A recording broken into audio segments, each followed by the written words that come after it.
Hi friends, కొత్త మామిడికాయ పచ్చడి పెడుతున్నాను. అమ్మ చిన్నప్పుడు పెట్టేది, చాలా బాగా పెడుతుంది. ఇప్పుడు ఎలా పెట్టాలో ఆ విధానం మీకు చూపిస్తాను. ఫస్ట్ మామిడికాయలు గంట నీళ్ళలో నానబెట్టాలి. ఈ గమ్ లాంటిది మొత్తం నానితే ఇలా రబ్ చేస్తూ మొత్తం నీట్గా కడుక్కున్నాం అనుకో, దీనిపైన ఉన్న గమ్ అంతా వెళ్ళిపోతుంది.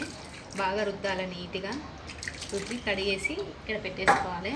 అలా కాయలు మొత్తం కడుగుతూనే ఉండాలి. కాయలు మొత్తం నీట్గా కడిగేసిన తర్వాత వాటిని మంచిగా నీట్గా కొట్టి వాటిలో ఉన్న తేమ పోయేంత వరకు గాలికి పెట్టాలి. గాలికి పెట్టిన తర్వాత తేమ పోయినాక పచ్చడి విధానం చూపిస్తాను. ఫ్రెండ్స్, ఇలా మురికిగా ఉంటుంది కొట్టేటప్పుడు. దీన్ని నీట్గా ఇలా కొంచెం కూడా డస్ట్ లేకుండా నీట్గా తుడుచుకోవాలి.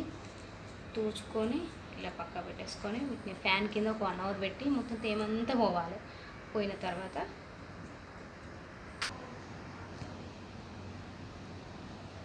హాయ్ ఫ్రెండ్స్, ఇలా మామిడికాయ మొత్తం మంచిగా ఆరిపోవాలి. ఫ్యాన్ కింద ఆరిపోయేంత వరకు పెట్టాలి. ఆరిపోయిన తర్వాత వీటిని ప్లేట్లకు తీసుకొని ఇప్పుడు ఇన్ని మామిడికాయలకు ఈ గ్లాస్ తోటి మామూలుగా 2 గ్లాసుల కారానికి 1 గ్లాస్ ఉప్పు తీసుకోవాలి. ఇప్పుడు కాయ పులుపుని బట్టి కారం తీసుకోవాలి మనము. తర్వాత 3 గ్లాసులు కారము, గ్లాసున్నర ఉప్పు, మెంతులు జీలకర్ర పొడి, మెంతులు 10 గ్రామ్స్, జీలకర్ర 10 గ్రామ్స్, 2 మంచిగా దూరగా వేయించి ఫైన్ పౌడర్ చేసి ఇలా పెట్టాలి. తర్వాత వెల్లిపాయ, ఒక 3 గడ్డలు వెల్లిపాయ తీసుకొని మంచిగా ఇది కూడా పేస్ట్ చేసి పెట్టుకోవాలి. విడి వెల్లిపాయలు టేస్ట్ కోసం ఒక వెల్లిపాయ తీసి పెట్టుకోవాలి. తర్వాత మామిడికాయలు ఫస్ట్ కారం దీంట్లో వేసి తర్వాత సాల్ట్ వేసి తర్వాత మెంతులు జీలకర్ర పొడి ఇందులో వేసి తర్వాత మెత్తగా పేస్ట్ చేసిన వెల్లుల్లి పేస్ట్ ఉంటుంది కదా ఫ్రెండ్స్, ఇది కూడా ఇందులో వేసేయండి. మంచిగా మిక్స్ అయ్యేంత వరకు మొత్తం మంచిగా కలుపుకోండి. ఇలా మొత్తం కలుపుతూ ఉండాలి. మొత్తం ఉప్పు, కారము, జీలకర్ర, మెంతుల పేస్ట్, మెంతుల పొడి, జీలకర్ర పొడి ప్లస్ అల్లం పేస్ట్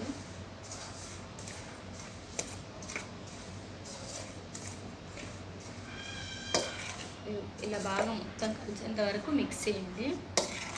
తర్వాత విడి ఎల్లిపాయలు కూడా ఇలా వేసేసేయండి. ఇలా అది కూడా ఇలా కలిపేసుకోండి.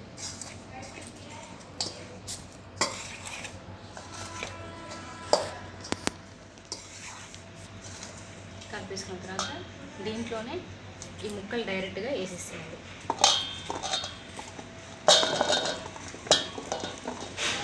ఇలా మొత్తం వేసేసేయండి.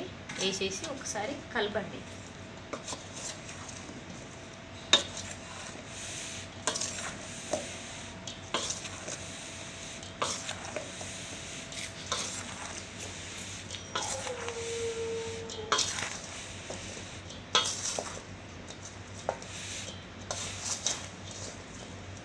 వీటికి 1 కేజీ పల్లీల నూనె పడుతుంది ఫ్రెండ్స్. కేజీ పల్లీల నూనె గోరువెచ్చగా అయినాక దాంట్లో కొంచెం జీలకర్ర, ఒక 10-15 మిర్చీలు వేసి ఆయిల్ మొత్తం వేడైనాక 50% చల్లగా అయినాక జీలకర్ర, మిర్చి వేసి అది పక్కకు పెట్టాలి. ఇది మొత్తం చల్లగా అయిపోయింది. చల్లగా అయిపోయినాక ఇప్పుడు ఇలా కలిపెట్టాక ఇట్లా అంటూ కొంచెం కొంచెం వేస్తూ కలుపుతూ ఉండాలి.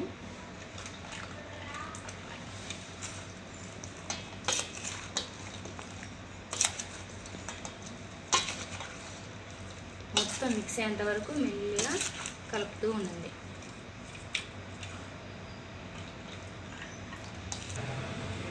ఆయిల్ మొత్తం ఇలా వేసాక ఒకసారి మంచిగా ఇలా కలుపుకోండి, చుట్టూ తిప్పుకుంటూ.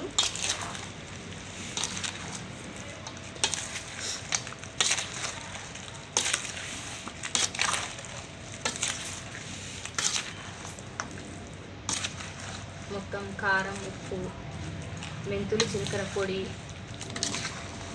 ఎల్లిగడ్డ పేస్ట్ ఇదంతా మిక్స్ అయ్యేంత వరకు ఇలా కలుపుతూనే ఉండాలి. ఒక 5 మినిట్స్ వరకు కలపండి. మొత్తం మిక్స్ అవుతుంది. మిక్స్ అయ్యాక ఇలా అంటూ ఉండాలి.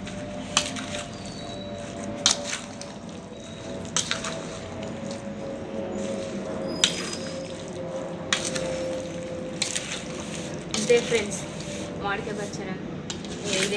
ఇది ప్రాసెస్ చేయడం. అమ్మ చిన్నప్పుడు చేసేది, చాలా టేస్ట్ ఉంటుంది అమ్మ చేస్తుంటే. నేను కూడా చూసి నేర్చుకున్నాను.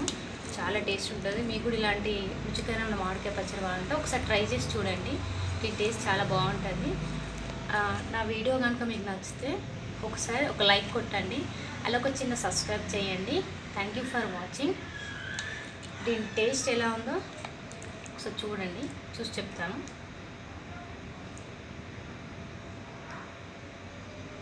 ఉప్పు కారం అన్నీ కలిసి బాగుంది. ఇది అన్నంలో వేసుకొని, వేడివేడి అన్నంలో కొంచెం నెయ్యి ఇది వేసుకొని తింటే సూపర్ ఉంటుంది. Bye friends.